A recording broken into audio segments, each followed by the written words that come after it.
Modi ji, governor of Karnataka Shri Thawarchand ji Gehlot, chief minister of Karnataka Shri Basavaraj ji Bommai, union minister of civil aviation Shri Jyotiraditya ji Scindia, Shri Ajay Bhatt ji रक्षा राज्य मंत्री, honourable defence ministers and other participants from friendly countries, general Anil Chauhan chief of defence staff, तीनों services के हमारे chief, admiral R Harikumar chief of naval staff, air chief marshal V R Chaudhari chief of air staff, general Manoj Pande chief of army staff, Shri Giridhar Aramane defence secretary, अन्य गणमान्य प्रतिनिधि और अधिकारी वर्ग, media के मित्रों, देवियों व सज्जनों, एल्लारुगु नमस्कार। आज एरो इंडिया 2023 के उद्घाटन समारोह के महत्वपूर्ण अवसर पर हमारे माननीय प्रधानमंत्री जी का हम सबके बीच होना हम सबके लिए एक प्रसन्नता का विषय है। अपने व्यस्ततम कार्यक्रम में से समय निकालकर आपने यहाँ अपनी गरिमामयी उपस्थिति प्रदान की है। कर्नाटक की इस ऐतिहासिक और महान धरती पर आपका स्वागत और अभिनंदन करते हुए मुझे बेहद खुशी हो रही है। प्रधानमंत्री जी, आपके नेतृत्व और मार्गदर्शन में हमारा देश हर क्षेत्र में सफलता की नई ऊंचाइयां छू रहा है। विश्व के राजनीतिक और आर्थिक मानचित्र पर हमारा देश आपके नेतृत्व में पिछले कुछ वर्षों में बड़े मजबूती के साथ उभर कर सामने आया है।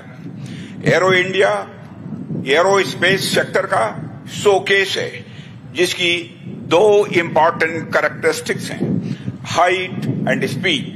यही दोनों गुण ऑनरेबल प्राइम मिनिस्टर की वर्किंग एवं पर्सनालिटी को डिफाइन भी करते हैं।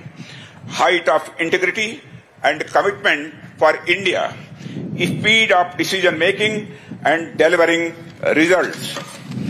विश्व के आकाश में भारत एक ऐसे सितारे के रूप में उभरा है जो न केवल स्वयं जगमगा रहा है बल्कि औरों को भी अपनी आभा से आलोकित कर रहा है। इन सबके पीछे अगर कोई प्रेरक शक्ति है तो वह है आपके आह्वान की शक्ति, आपके संकल्प की शक्ति और आपके लोक कल्याण के प्रति समर्पण की शक्ति।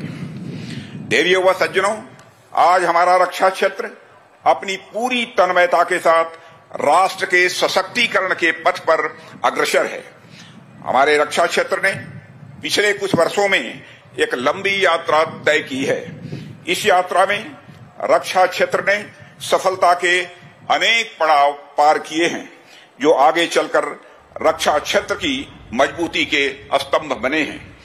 एरो इंडिया भी उन्हीं स्तंभों में से एक है, जिसने कदम दर कदम भारतीय रक्षा क्षेत्र को मजबूती प्रदान की है और इसे दुनिया में एक नई पहचान भी दी है।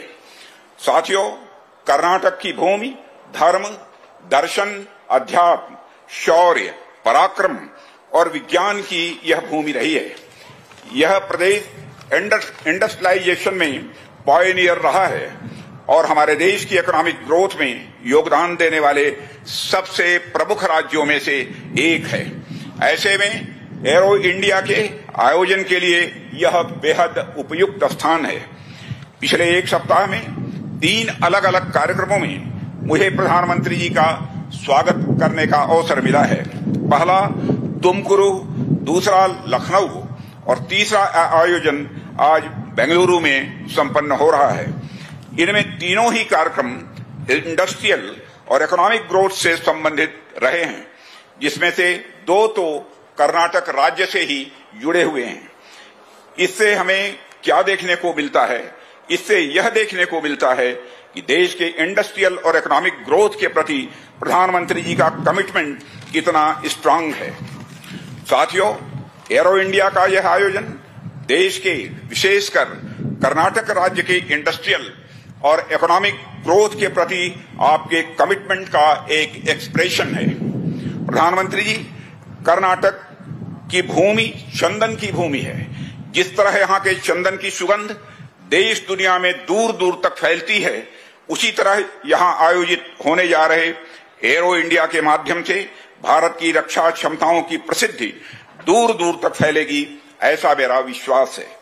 इस आयोजन को इतने ग्रैंड स्केल पर आयोजित करने में श्री बसवराज जी बोम्मई, चीफ मिनिस्टर कर्नाटका का योगदान अत्यंत प्रशंसनीय है। साथियों, भारत अपने बिजनेस फ्रेंडली इन्वायरमेंट और कास्ट कॉम्पिटिटिवनेस के कारण एक बेहतरीन मैन्युफैक्चरिंग डेस्टिनेशन बना हुआ है और ईज ऑफ डूइंग बिजनेस की रैंकिंग में भी यह आगे बढ़ा है। हमारे माननीय प्रधानमंत्री जी की व्यापक दृष्टि और संकल्प के साथ भारत दुनिया की 5वीं सबसे बड़ी अर्थव्यवस्था बन गया है और अगले 4-5 वर्षों में यह दुनिया की तीसरी सबसे बड़ी अर्थव्यवस्था बनने की राह पर तेजी से आगे बढ़ रहा है। इस वर्ष भारत की G20 की प्रेसिडेंसी भी ग्लोबल फोरम पर भारत के बढ़ते कद को दर्शाती है। देवियों व सज्जनों, इस आयोजन में अनेक देशों के defence ministers, service chiefs, CEOs, officials और डेलीगेट्स भाग ले रहे हैं। मैं आप सभी का रक्षा मंत्रालय, भारत सरकार की ओर से हार्दिक स्वागत और अभिनंदन करता हूं। मुझे इस अगस्त गैदरिंग को यह बताते हुए बेहद खुशी हो रही है कि इस एग्जीबिशन में देश विदेश से 700 से अधिक एग्जीबिटर्स अपनी बेस्ट टेक्नोलॉजी और प्रोडक्ट्स का प्रदर्शन कर रहे हैं। इस तरह की विशाल भागीदारी भारत के उभरते बिजनेस पोटेंशियल में डोमेस्टिक एवं ग्लोबल बिजनेस कम्युनिटी के एक नए कॉन्फिडेंस का भी प्रमाण है।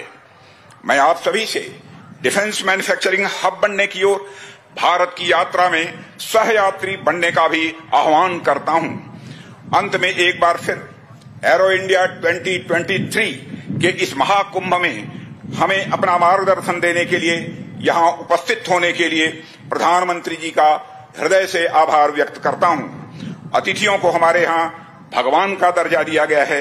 मैं देश विदेश से पधारे देवतुल्य सभी आगंतुकों की उत्साहजनक भागीदारी के लिए धन्यवाद देते हुए यहीं पर अपना निवेदन समाप्त करता हूं। आप सबको बहुत बहुत धन्यवाद। Request the Honorable Prime Minister Shri Narendra Modi ji to release the Aero India 2023 commemorative stamp.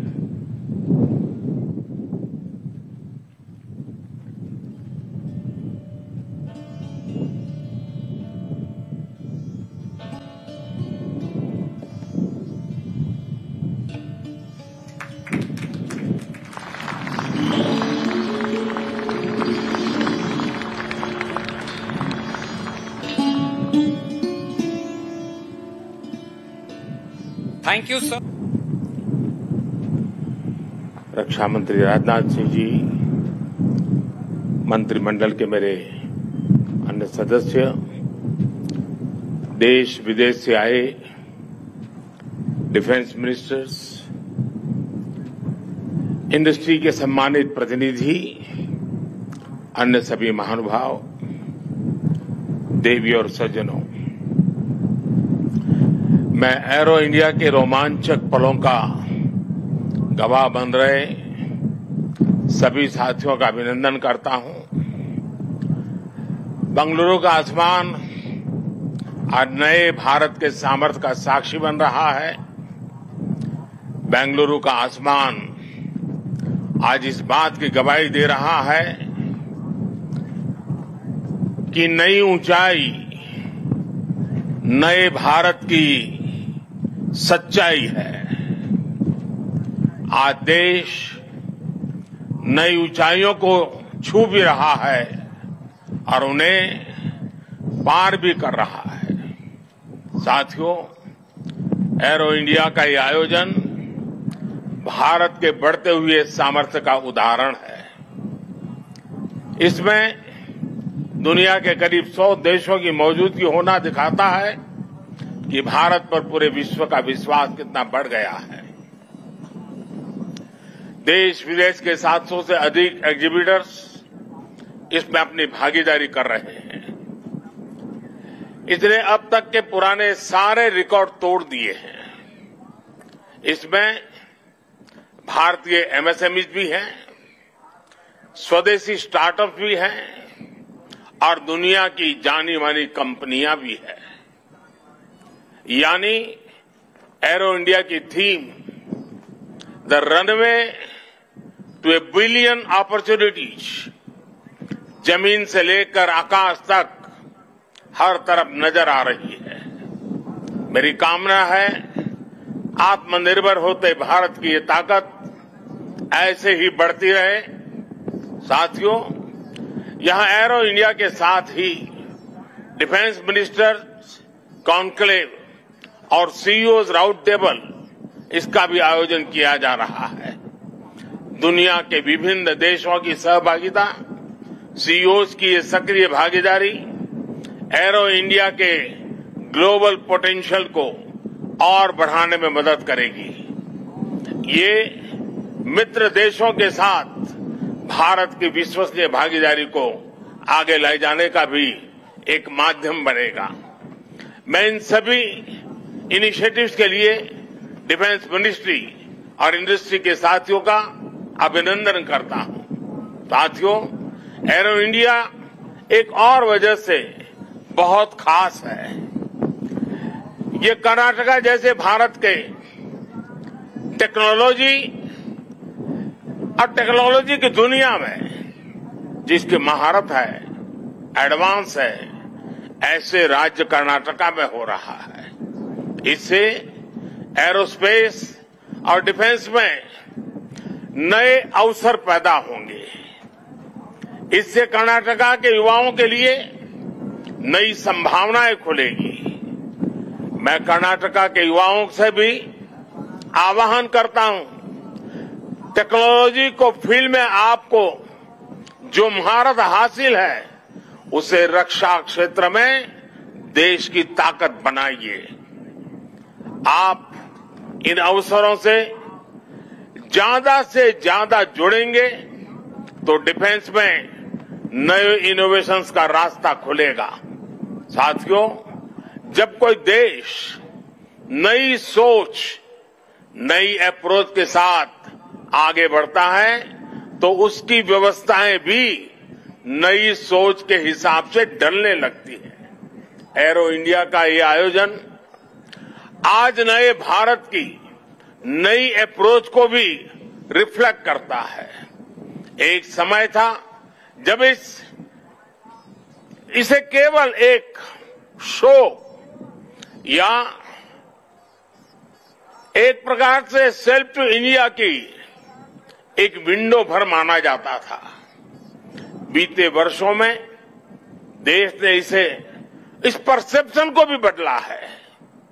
आज एरो इंडिया केवल एक शो नहीं है, ये इंडिया की स्ट्रेंथ भी है।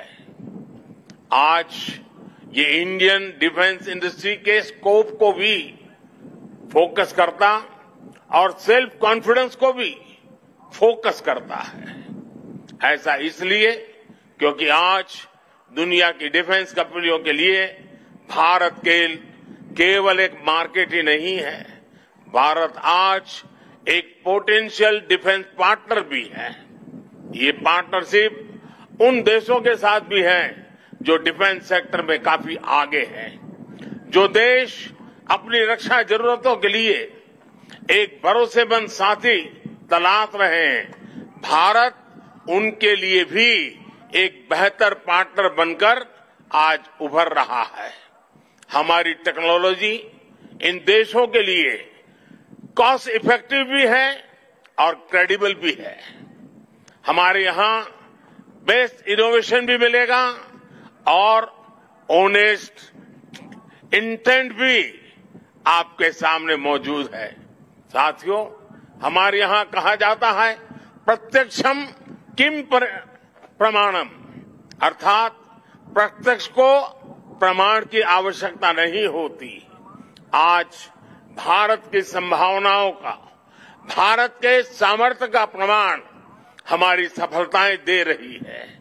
आज आकाश में गर्जना करते Tejas fighter planes make in India के सामर्थ्य का प्रमाण है। आज हिंद महासागर में मुस्तैद aircraft carrier INS Vikrant make in India के विस्तार का प्रमाण है। गुजरात के बड़ौदा में C295 की मैन्युफैक्चरिंग फैसिलिटी हो या तुमकुर में HAL के हेलीकॉप्टर यूनिट हो, ये आत्मनिर्भर भारत का वो बढ़ता सामर्थ्य है जिसने भारत के साथ साथ विश्व के लिए नए विकल्प और बेहतर अवसर जुड़े हैं। साथियों, 21वीं सदी का नया भारत अब न कोई मौका खोएगा और न ही अपनी मेहनत में कोई कमी रखेगा। हम कमर कस चुके हैं। हम रिफॉर्म्स का रास्ते पर हर सेक्टर में रिवॉल्यूशन ला रहे हैं। जो देश दशकों से सबसे बड़ा डिफेंस इंपोर्टर था, वो अब दुनिया के 75 देशों को डिफेंस इक्विपमेंट एक्सपोर्ट कर रहा है। बीते 5 वर्षों में देश का निर्यात 6 गुना बढ़ा है। 2021-22 में हमने अब तक के रिकॉर्ड 1.5 बिलियन डॉलर से ज्यादा के एक्सपोर्ट को, उस आंकड़ों को हमने पार कर लिया है। फ्रेंड्स, आप भी जानते हैं कि डिफेंस एक ऐसा क्षेत्र है जिसकी टेक्नोलॉजी को, जिसकी मार्केट को और जिसके बिजनेस को सबसे कॉम्प्लिकेटेड माना जाता है। इसके बावजूद भारत ने बीते 8-9 साल के भीतर भीतर अपने यहां डिफेंस सेक्टर का कायाकल्प कर दिया है। इसलिए हम इसे अभी केवल एक शुरुआत मानते हैं। हमारा लक्ष्य है कि 2024-25 तक हम एक्सपोर्ट के इस आंकड़े को 1.5 बिलियन से बढ़ाकर 5 बिलियन डॉलर तक ले जाएंगे। इस दौरान किए गए प्रयास भारत के लिए एक लॉन्च पैड की तरह काम करेंगे। अब यहां से भारत दुनिया के सबसे बड़ा डिफेंस मैन्युफैक्चरिंग देशों में शामिल होने के लिए तेजी से कदम बढ़ाएगा और इसमें हमारे प्राइवेट सेक्टर और इन्वेस्टर्स की महत्वपूर्ण भूमिका रहने वाली है। आज मैं भारत के प्राइवेट सेक्टर से आह्वान करूंगा कि ज्यादा से ज्यादा भारत के डिफेंस सेक्टर में इन्वेस्ट करें। भारत में डिफेंस सेक्टर में आपका हर इन्वेस्टमेंट भारत के अलावा दुनिया के अनेक देशों में एक प्रकार से आपका व्यापार कारोबार के नए रास्ते बनाएगा। नई संभावनाएं, नए अवसर सामने हैं। भारत का प्राइवेट सेक्टर को इस समय को जाने नहीं देना चाहिए। साथियों, अमृत काल का भारत एक फाइटर पायलट की तरह आगे बढ़ रहा है। एक ऐसा देश जिससे ऊंचाइयां छूने से डर नहीं लगता, जो सबसे ऊंची उड़ान भरने के लिए उत्साहित है। आज का भारत तेज सोचता है, दूर की सोचता है और तुरंत फैसले लेता है। ठीक वैसे ही जैसे आकाश से उड़ान भरने वाला एक फाइटर पायलट करता है। और सबसे महत्वपूर्ण बात, भारत की रफ्तार चाहे जितनी तेज हो, चाहे वो कितनी भी ऊंचाई पर क्यों न हो, वो हमेशा अपनी जड़ों से जुड़ा रहता है। उसे हमेशा ग्राउंड सिचुएशन की जानकारी रहती है। यही तो हमारे पायलट भी करते हैं। एरो इंडिया की गगनभेदी गर्जना में भी भारत के रिफॉर्म, परफॉर्म और ट्रांसपोर्ट की गूंज है। आज भारत में जैसी निर्णायक सरकार है, जैसी स्थायी नीतियां हैं, नीतियों में जैसी साफ नीयत है, वो अभूतपूर्व है। हर इन्वेस्टर को भारत में बने इस सपोर्टिव माहौल का खूब लाभ उठाना चाहिए। आप भी देख रहे हैं कि ईज ऑफ डूइंग बिजनेस की दिशा में भारत में किए गए रिफॉर्म की चर्चा आज पूरी दुनिया में हो रही है। हमने ग्लोबल इन्वेस्टमेंट और इंडियन इनोवेशन के अनुकूल माहौल बनाने के लिए हमने कई कदम उठाए हैं।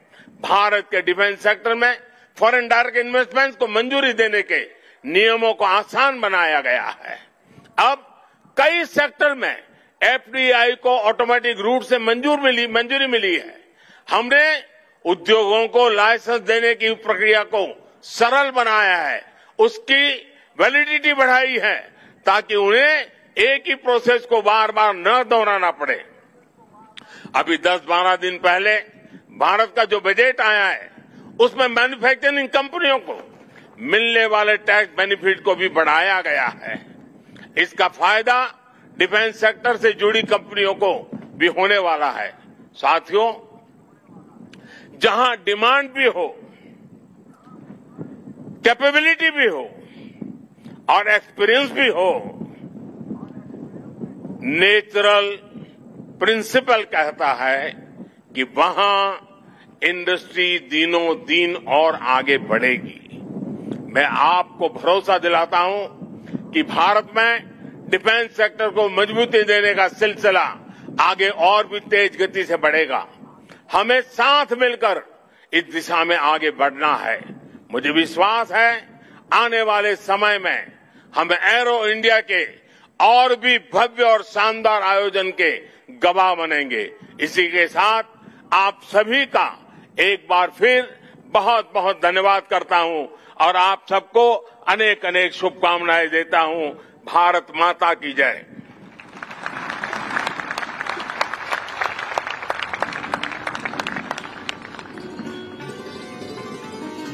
Thank you, sir. May I request the Honorable Prime Minister and dignitaries on the dais to kindly take their seats on the grandstand.